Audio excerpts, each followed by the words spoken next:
Excuse me, sir. Seenappa here. Anybody in the police station? ಯಾರಾದರೂ ಇದ್ದೀರಾ ಸಾ? Hello, excuse me. ಯಾರು ಕಾಣಿಸ್ತಿಲ್ವಲ್ಲಪ್ಪ? ಹಾಂ, ಪೊಲೀಸ್ನರೇ ಹಿಂಗೆ ಆಗಿಬಿಟ್ರೆ ನಮ್ಮ ಗತಿ ಏನಾಗಬೇಕು? Excuse me saw, anybody in the police station, please come out. ಓಹೋ, ಸೀನಪ್ಪನವರು ಏನು ಈ ಕಡೆ ಬಂದಿದ್ದೀರಲ್ಲ? ಹೌದು, ನೀವೇನು ಪದೇ ಪದೇ ಪೊಲೀಸ್ ಸ್ಟೇಷನ್ ಕಡೆ ಬರ್ತಾನೆ ಇರ್ತೀರಲ್ಲ, ಏನು ಸಮಾಚಾರ? ನಾನು ಪೊಲೀಸ್ ಸ್ಟೇಷನ್ ಕಡೆ ಬರಬಾರ್ದು ಅಂತಾನೆ ಇರ್ತೀನಿ. ನನ್ನ ಮಕ್ಕಳು ನಮ್ಮೂರಾಗೆ ನನ್ನ ನೆಮ್ಮದಿಗಿರಕ್ಕೆ ಹೇಳ್ಬಿಡ್ತಾರೆ ಪೊಲೀಸ್ನರೇ.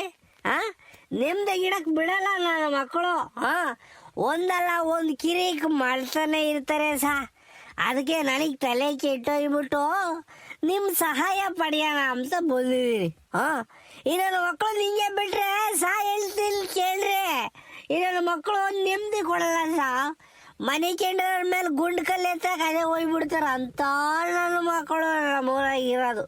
ಅದಕ್ಕೆ ನಿಮ್ಮನ್ನು ಕರ್ಕೊಂಡೋಗಿ ತಿಗದ ಮೇಲೆ 4 ಬಿಡಿಸಿ ಬುದ್ಧಿ ಕಲ್ಸೋಣ ಅಂತ ತಿಳ್ಕೊಂಡಿದ್ದೀನಿ ಅಷ್ಟೇನ. ಹಾಂ ರೇ, ಏನಾಗೈತ್ರಿ ಅಂತದು ನಿಮ್ಮ ಸಮಸ್ಯೆ? ಹಾಂ, ಈಗ ಇಲ್ಲಿ ಹೊರಗಡೆ ನಿಂತ್ಕೊಂಡು ಮಾತಾಡೋದು ತಪ್ಪಾಗುತ್ತೆ. ಬಾ, ಒಳಗಡೆ ಹೋಗಿ ಸಾಹೇಬ್ರ ಹತ್ರ ಮಾತಾಡಿ ಬಾ ನೀನು. ಆಯಿತು ಸಾ, ನಮ್ಮೂರು ಒಳ್ಳೇದಾಗ್ತೈತಿ ಅಂದರೆ ಸಾಹೇಬ್ರಲ್ಲ, ಆ ಮ್ಯಾಲಿರೋ ದೇವ್ರು ಬೇಕಾದ್ರೂ ಮೀಟ್ ಮಾಡಿ ನಾನು ಮಾತಾಡಿಸ್ತೀನಿ ಸಾ. ಒಟ್ಲಾಗ ನನಗೇನು ಅಂದರೆ ನಮ್ಮೂರವ್ರಿಗೂ ನಮ್ಮ ಸಿರಾ ಜನರಿಗೂ ಯಾವುದು ಕೇಡಾಗಬಾರ್ದು, ಒಳ್ಳೇದಾಗಬೇಕು ಅಷ್ಟೇ. ನನಗೇನಾನ ಅವ್ರಿಗೊಂದಿಟ್ಟು ಬೇಜಾರಾಯ್ತು ಅಂದರೆ ಸಾ ಹೇಳ್ತೀನಲ್ಲ, ಮೊಯ್ಯಲ್ಲ ಬೆಂಕಿ ಆಗಿಬಿಡುತ್ತೈತಿ ಸಾ. ಹಾಂ, ಈಗ ಅಂಥದ್ದೇ ಒಂದು ಕಂಪ್ಲೇಂಟ್ ಕೊಡೋಣ ಅಂತ ಬಂದಿದ್ದೀನಿ. ನಡೀರಿ ಹೋಗೋಣ ನಿಮ್ಮ ಸಾಹೇಬ್ರ ಹತ್ರ. ನಮಸ್ತೆ ಸರ್, ಇವನು ಸೀನಪ್ಪ ಅಂತ ಕಂಪ್ಲೇಂಟ್ ಕೊಡಕ್ಕೆ ಬಂದಿದ್ದಾನೆ. ಅವ್ರ ಊರಲ್ಲೇನೋ ಪ್ರಾಬ್ಲಮ್ ಆಗಿದೆಯಂತೆ, ಸೊ ನಿಮ್ಮ ಹತ್ರ ಮಾತಾಡಬೇಕು ಅಂತ ಅಂದ, ಕರ್ಕೊಂಡು ಬಂದಿದ್ದೀನಿ. ಮಾತಾಡಿ ಸರ್. ಓ ಸೀನಪ್ಪ, ಗೊತ್ತು ಬಿಡ್ರಿ, ಈ ಮನುಷ್ಯ 2-3 ಟೈಮ್ಸ್ ಕಂಪ್ಲೇಂಟ್ ಕೊಡಕ್ಕೆ ಬಂದಿದ್ರಲ್ವಾ? ಇದೇ ಪೊಲೀಸ್ ಸ್ಟೇಷನಿಗೆ ಬಂದಿದ್ರು, ನಾನಿದ್ದಾಗಲೇ ಬಂದಿದ್ರು. ಏನ್ರಿ ಸೀನಪ್ಪ, ಸರಿ ತಾನೇ ನಾನು ಹೇಳ್ತಿರೋದು? Sir, you are always right sir, always right. ನಿಮ್ಮಂಥ ಅಧಿಕಾರಿಗಳು ನಮಗೆ ಸಿಕ್ಕಿರೋದು ನಮ್ಮ ಪುಣ್ಯ ಸಾ. ಹಾಂ, ಅದಕ್ಕೆ ಒಂದು ಕಂಪ್ಲೇಂಟ್ ಕೊಟ್ಟು ಹೋಗೋಣ ಅಂತ ಬಂದಿದ್ದೀನಿ. ದಯವಿಟ್ಟು ನಾನು ಸ್ವಲ್ಪ ಎಣ್ಣೆ ಹಾಕ್ಕೊಂಬಂದಿದ್ದೀನಿ, ಬೇಜಾರು ಮಾಡ್ಕೋಬೇಡಿ ಸಾ. ನೀವು ಪದೇ ಪದೇ ಹೇಳ್ತಾ ಇರ್ತೀರ, ಅರೇ ಸಿನಪ್ಪ ಎಣ್ಣೆ ಕುಡಿದು ಪೊಲೀಸ್ ಸ್ಟೇಷನಿಗೆ ಬರಬೇಡ ಅಂತನ. ಆದರೂ ನನಗೆ ಎಣ್ಣೆ ಕುಡಿಯೋದು ಬಿಟ್ಟರೆ ನನ್ನ ತಲೆ ಓಡಲ್ಲ, ಬ್ಲ್ಯಾಂಕ್ ಆಗಿಬಿಡ್ತಾ ಇದೆ. ಸೊ ಒಂದು ಕಂಪ್ಲೇಂಟ್ ಕೊಟ್ಟು ಹೋಗೋಣ ಅಂತ ಬಂದಿದ್ದೀನಿ ಸಾ. ಏನ್ರಿ ಕಂಪ್ಲೇಂಟು ನಿಮ್ಮದು? ಹಾಂ, ಪದೇ ಪದೇ ಬರ್ತಾನೆ ಇರ್ತೀರಲ್ಲ ಪೊಲೀಸ್ ಸ್ಟೇಷನ್ ಕಡೆ. ಏನು ನಿಮ್ಮೂರಲ್ಲಿ ಅಷ್ಟೊಂದು ಕಿರಿಕ? ಏನು ಸಮಸ್ಯೆ ಆಗ್ತಿದೆ ನಿಮ್ಮೂರ ಕಡೆ ಹೇಳಿ? ಹಾಂ, ಅದೇನು ಅಲ್ಲೇ ಕೂತ್ಕೊಂಡು ಬಗೆಹರಿಸ್ಕೊಂಬಕ್ಕಾಗಲ್ವ ನಿಮಗೆ? ಸಾ, ಒಂದು ಮಾತು ಹೇಳ್ತೀನಿ ಕೇಳ್ರಿ.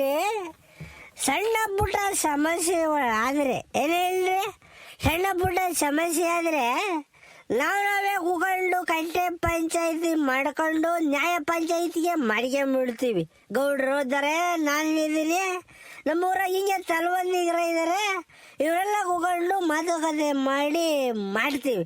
ಎಂಥವು ಅಂದರೆ ಗಂಡ ಹೆಂಡತಿ ಜಗಳ ಆಡ್ಕೊಂಡಿರೋದು, ಎಲ್ಲ ಸಣ್ಣ ಪುಟ್ಟ ಕಳತಲ್ಲ ಆಗಿರೋದು, ಮಾತಿಗೆ ಮಾತು ಬೆಳೆದು ಜಗಳ ಆಗಿರೋದು, ಇಂಥ ಸಮಸ್ಯೆಗಳಿದ್ದಾಗ ನಾವೇ ಪಂಚಾಯಿತಿ ಮಾಡ್ಬಿಟ್ಟು ಬಗೆಹರಿಸ್ತೀವಿ.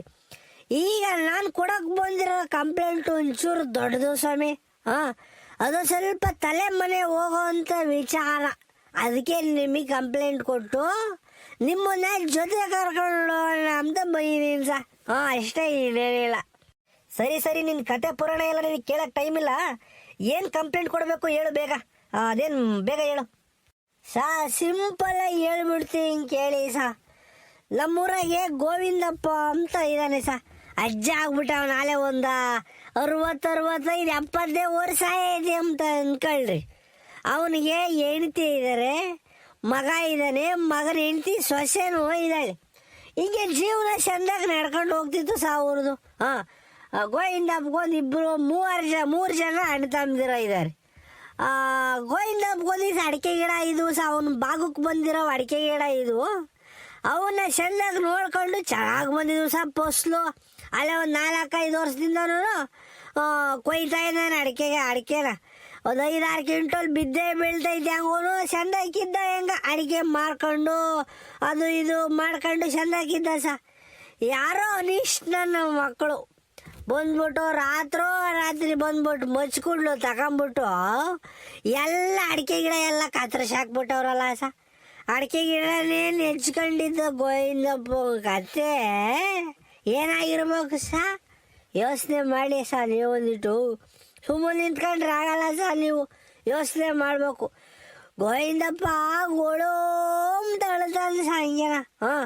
ಅಯ್ಯೋ ನಾನು ಕೆರೆಗೆ ಬೀಳ್ತೀನಿ, ಅಯ್ಯೋ ನಾನು ನೇಣು ಹಾಕ್ಯಂಬ್ತೀನಿ, ಅಯ್ಯೋ ನಾನು ವಿಷ ಕುಡಿತೀನಿ ಅಂತಾನ ಬಾಯಿಗೆ ಬಂದಾಗ ಮಾತಾಡ್ಕೊಂಬ್ತಾ ಇದ್ದಾನೆ ಅದಕ್ಕೆ ತಡಿ ಇದಕ್ಕೆಲ್ಲ ಪರಿಹಾರ ಕೊಡಿಸ್ತೀನಿ ನಾನು ಅಂತ ಹೇಳಿ ನಮ್ಮಮ್ಮನ ಮೇಲೆ ಆಣೆ ಇಕ್ಕಿ ಜವಾಬ್ದಾರಿ ಹೊತ್ಕೊಂಡು ಅವನು ಯಾವನು ಕತ್ತರಿಸಿ ಅವ್ನಿಗೆ ಹಿಡ್ಕೊಳ್ಳ ಅಂತಾನ ಹುಡ್ಕೋಣ ಅಂತ ನಾನು ಪಣ ತೊಟ್ಟುಬಿಟ್ಟಿದ್ದೀನಿ ಹಿಂಗೆ ಹುಡುಕ್ತಾ ಹೋಗಬೇಕಾರೆ ಒಬ್ಬ ವ್ಯಕ್ತಿ ನನಗೆ ಸಿಕ್ಕವನ್ ಅವನು ಯಾರು ಕತ್ತರಿಸವನು ಎಂಬನು ನನಗೆ ಸಿಕ್ಕವನ್ ಹಂಗಾದ್ರೆ ನಿನಗೆ ಯಾರು ಆರೋಪಿ ಎಂಬುದು ಗೊತ್ತಾಗಿದೆ.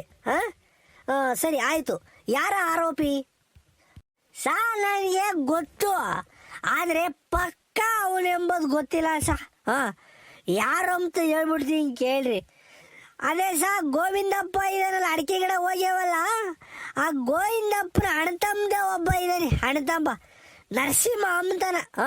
ಗೋವಿಂದಪ್ಪನ ಅಣ್ಣಯ್ಯನ ಮಗ ನರಸಿಂಹ ಅಂತ ಇದ್ದಾನೆ. ನನ್ನ ಮಗು ಇರೋ ದುರಹಂಕಾರ ಯಾವನಿಗೂ ಇಲ್ಲ ನನ್ನ ಮಗ ಸಿಕ್ಬಿಟ್ರೆ ಎಲ್ಲ ಹೆಂಗೆ ಕಡಿಬೇಕು ಅನ್ನಿಸ್ತೈತೆ ನನಗೂ. ಏನು ಮಾಡ್ತೀರಾ, ಕಾನೂನು ಕೈಗೆ ತಬಾರ್ದು ಅಂತ ನಾನು ಸುಮ್ಮನಿದ್ದೀನಿ ಅಷ್ಟೇ. ನನ್ನ ಮಗ ಈ ಬದುಕು ಮಾಡ್ಯವ್ರಿ ಅಂತ ನನಗೆ ಅನ್ನಿಸ್ತೈತೆ. ಊರಗಳು ಜನವೂ ಹಂಗೆ ಮಾತಾಡ್ಕೊಂತಾರೆ ಯಾಕಂದರೆ ಪದೇ ಹಿಂಗೆ ಆಗ್ತಾನೆ ಇದಾವೆ ಅಂತ ಕಿರಿಕುಗಳು.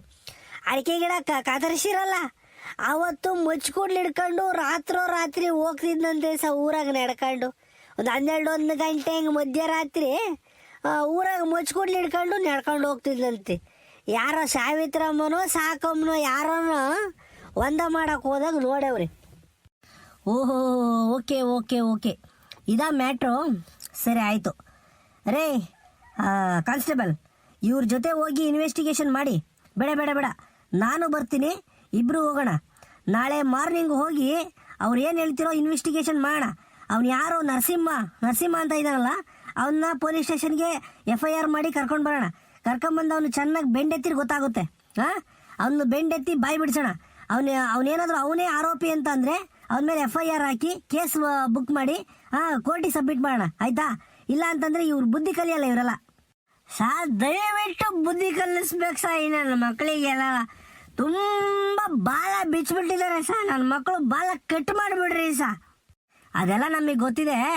ನೀವು ಹೇಳಿರೋದು ಅಷ್ಟು ಪೇಪರಲ್ಲಿ ಬರೆದ್ಬಿಟ್ಟು ಕಂಪ್ಲೇಂಟ್ ಬರೆದ್ಬಿಟ್ಟು ಸೈನ್ ಹಾಕಿ ಕೊಟ್ಟೋಗಿ, ಆಯಿತಾ?